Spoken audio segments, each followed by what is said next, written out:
اللاعب الجزائري يوسف عطال مهدد بالطرد من فرنسا بسبب دعمه فلسطين. بعد ما دعم يوسف عطال قبل يومين فلسطين وحط ستوري فيها الفيديو تاع محمود حسنات، اليوم خرج العمدة تاع نيس وهدد عطال بالطرد من فرنسا ومدينة نيس، ويحوزوه من ليكيب تاعو ليكيب تاع نيس بسبب الفيديو هذاك اللي نشروه، واتهموا بمعاداة سامية. ومعاداة سامية من أخطر الاتهامات.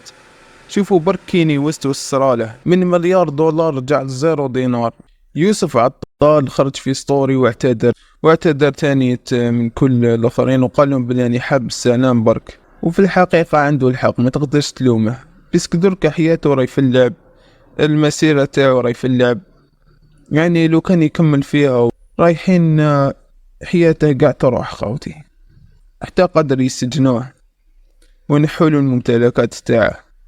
بزاف راهم حابين محمد صلاح يحكي في القضية. محمد صلاح تأثير تاعو كبير على يوسف عطال، مي هكداك ما حط ولا بوست، ما هدرش كلمة واحدة ما هدرها. علاش؟ بيسك راهو خايف على الكارير تاعه.